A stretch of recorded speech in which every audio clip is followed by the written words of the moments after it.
आपका नाम क्या है? मेरा नाम देवप्रिय सिन्हा। देवव्रत सिन्हा है।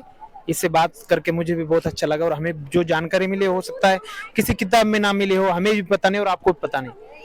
हर चीज हर आदमी को पता नहीं होती, तो हमें जो कलेक्शन जो होता है ना, वो हमेशा लेने का काम होना चाहिए आदमी का। मतलब हर इधर उधर से ज्ञान लेके उसको अंदर में समेटो, तभी आप दुनिया घूम सकते हो।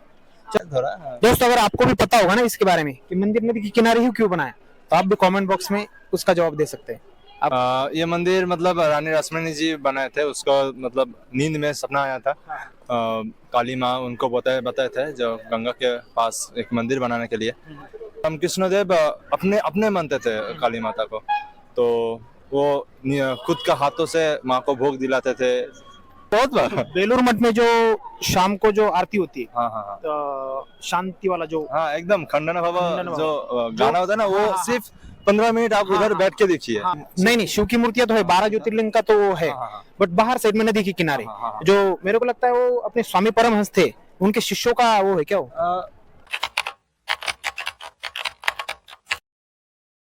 मित्रांनो नमस्कार. आता आपण काली मंदिरात आहे आणि काली मंदिरात आपल्याला हे डॉक्टर महोदय एमबीबीएस इंटर्नशिपला आहे, म्हणजे एमबीबीएस कंप्लीट होना, इंटर्नशिप चालू है.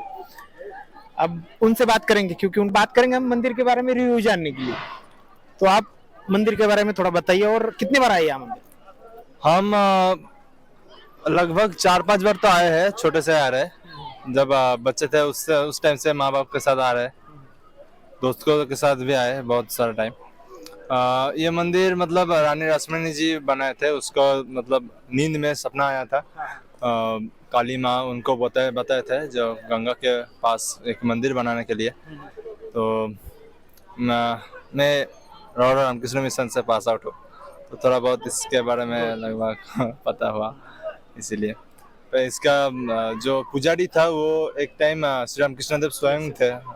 वो उनके अलग ही एक तरीके थे जो उनका पूजा करने का। वो जो जनरली जो पुजारी होते हैं बहुत रेस्ट्रिक्टेड नियम कानून मानता था, पर संग रामकृष्ण देव अपने अपने मानते थे काली माता को, तो वो खुद का हाथों से माँ को भोग दिलाते थे। खुद के एक अलग तरीके से माँ को पूजा करते थे।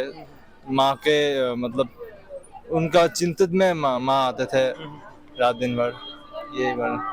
और आप जो रामकृष्ण मिशन से पढ़ाई किया है, तो आपको स्कूल के बारे में क्या आपका कुछ यादें हैं? मतलब हाँ एकदम, मैं क्लास 1 से 12 तक पढ़े हुए हूँ इस रामकृष्ण मिशन में।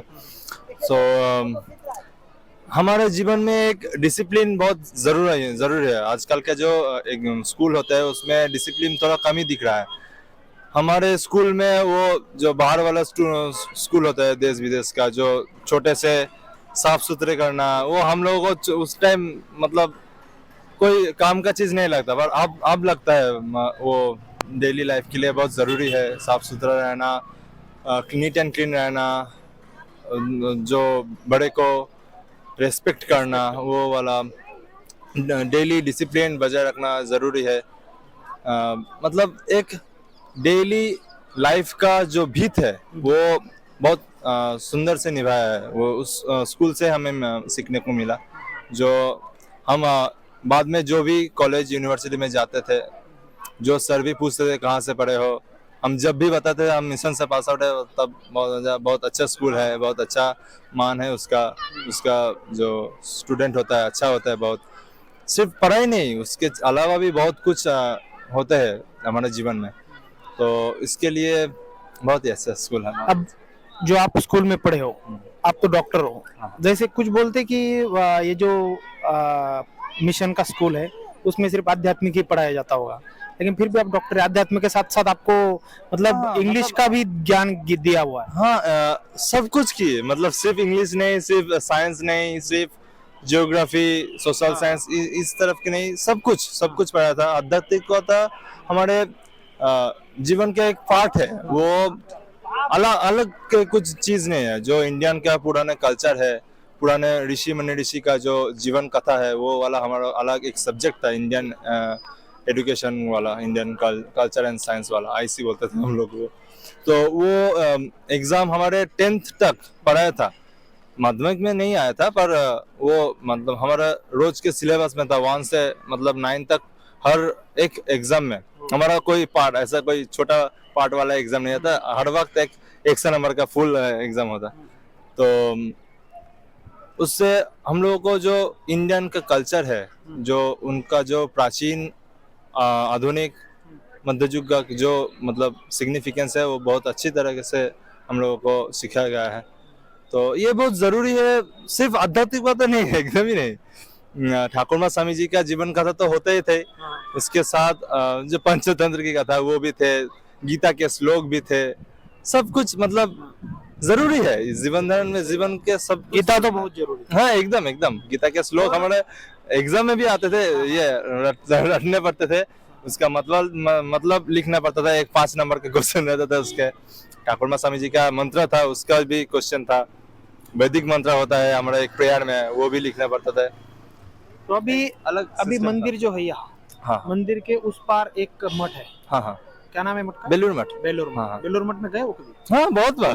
बेलूर मठ में जो शाम को जो आरती होती है, हाँ, शांति वाला जो, हाँ, एकदम खंडन भव खंडन भव। जो गाना होता है ना, वो हाँ। सिर्फ 15 मिनट आप हाँ, उधर हाँ। बैठ के देखिए। हाँ। बहुत जो अलग नहीं, मैं मिलेगा ना, 2018-19 में उसको अनुभव किया है उस चीज का। बहुत उस बहुत समय वहाँ मोबाइल कैमरा वगैरह अलाउ था, अब शायद नहीं। शायद नहीं है। मैं 2024 में फिर गया था एक बार। अच्छा। अभी इस साल तो मुश्किल नहीं जा पाऊंगा, हाँ, बट अभी आपको वहाँ जाने के लिए इस नदी के उस पार नदी के उस पर जाना आप है, यहाँ से फेरी लेके भी जा सकते फेरी लेके भी जा सकते हैं। हाँ। बहुत तो वहाँ- लोग जाते हैं, वो ब्रिज क्रॉस करके हाँ, थोड़ा घूमना पड़ता है। हैं। तो आप वहाँ गए हो कभी?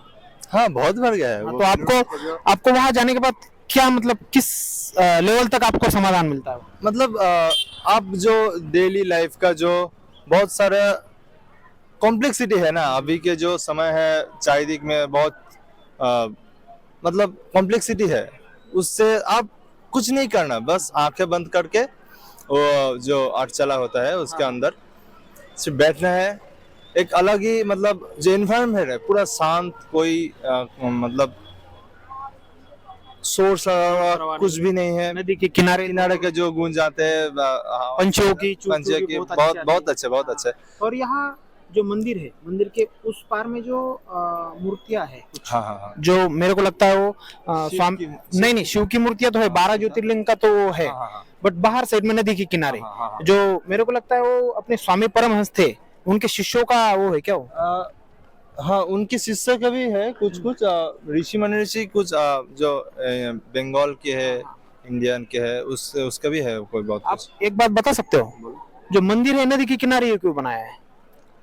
वो जो बोले हम रानी रश्मनी जी को एक मतलब नहीं सपना तो आया था, सपना तो आया बट नदी के किनारे ही क्यों, अगल बगल में क्यों नहीं? हो सकता है कहीं और भी तो जगह थी पूरे कोलकाता में, आप आउटसाइड में भी तो बना सकते थे। इसका कुछ रीजन होगा ना, आपको कुछ आप उस संस्थान में पढ़े तो आपको कुछ आइडिया है उसके बारे में? याद नहीं आ रहा है अभी के लिए। और क्या था जो बनारस का जो नदी के किनारे एक मंदिर है, उसी तरह ही रानी रश्मनी जी का भी मतलब गंगा नदी के पास एक मंदिर करने का इच्छा था। उसके साथ वो किधर करेंगे वो वाला सोच रहे थे। वो कोलकाता के अंदर काली टेम्पल का माँ भवतारिणी का एक मंदिर बनाना था। तो ज्यादा डीप का अभी याद नहीं आ रहा है थोड़ा। दोस्तों, अगर आपको भी पता होगा ना इसके बारे में कि मंदिर नदी के किनारे ही क्यों बनाया, तो आप भी कमेंट बॉक्स में उसका जवाब दे सकते हैं। आपका स्वागत रहेगा इस जॉब का, और मैं भी इंतजार करते रहूंगा क्योंकि मुझे भी इतनी जानकारी नहीं है। अगर आपको पता है तो वेलकम है। चलो दोस्तों, ये आपका नाम क्या है? मेरा नाम देवप्रिय सिन्हा। देवव्रत सिन्हा है। इससे बात करके मुझे भी बहुत अच्छा लगा, और हमें जो जानकारी मिली हो सकता है किसी किताब में ना मिली हो, हमें भी पता नहीं और आपको भी पता नहीं। हर चीज हर आदमी को पता नहीं होती, तो हमें जो कलेक्शन जो होता है ना, वो हमेशा लेने का काम होना चाहिए आदमी का। मतलब हर इधर उधर से ज्ञान लेके उसको अंदर में समेटो, तभी आप दुनिया घूम सकते हो। चलो फिर ऐसे नए नए वीडियो के लिए आप भुवन बोर्ड यूट्यूब चैनल को सब्सक्राइब और इंस्टा और फेसबुक में भी हमें फॉलो कर सकते हैं। चलो फिर, रामकृष्ण हरे।